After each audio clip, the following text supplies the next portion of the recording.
কালকে দেখলাম এক ভদ্রলোক, যিনি,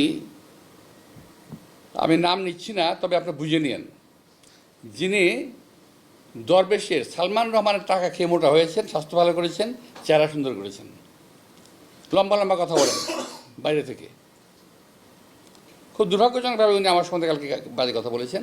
তো বলতে থাকুক, আমি বলেছি না, কচু খেতে শুকর পড়েছে, আমি শুকরের পর্যায়ে ধরি ওনাদেরকে। তো আরেকজন আছে ফ্রান্সে, খুব আরেকজন আছে একজন ওখানে, কি বলে এটা একটা নাম, এটা হলো কী বলে এটাকে, আমি নাকি সংস্কার মানি না।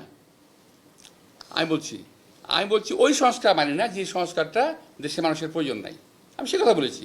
তারা যদি ভুল বুঝে এবং দরবেশের টাকা খেয়ে শরীর স্বাস্থ্য ভালো করে বিদেশে থেকে এই দেশের রাজনীতিবিদদের সম্বন্ধে কুৎসারণা করে, গালিগালাজ করে, এবং আমি আশ্চর্য হয়ে গেলাম, প্রথম গালিগালাজ শুরু করলো তারা আমাকে,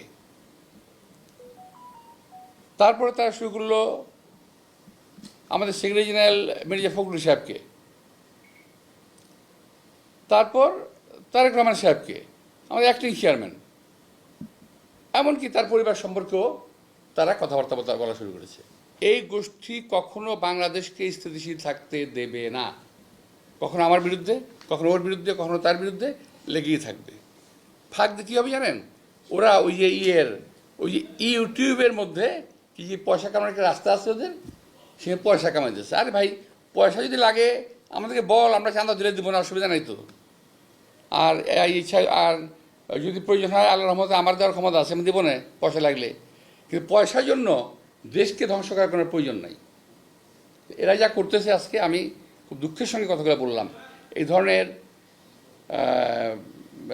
অশ্রাব্য ভাষায় আমি কথা বললাম বাধ্য হয়ে, কারণ ওরা অশ্রাব্য ভাষায় গালি দিয়েছে। তারপরে কথা আছে, আমি আর বলতে পারতাম, বললাম না, কুকুরের কাজ কুকুর করেছে, কামড় দিয়েছে পায়, আমি আর বাকিটা বলতে যাচ্ছি না।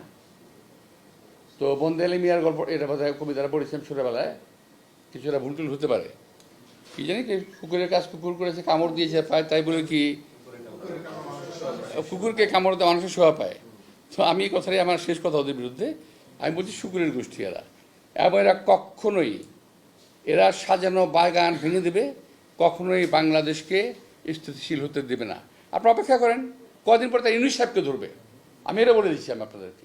ওরা কিন্তু দেখেন, ওরা শুধু রাজনীতিবিদদের পিছনে লেগেছে, কিন্তু যারা নাকি এই যে হত্যাকাণ্ড ঘটালো, এই যে ছাত্রদের হত্যাকাণ্ডটা ঘটালো, একটা বিশাল একটা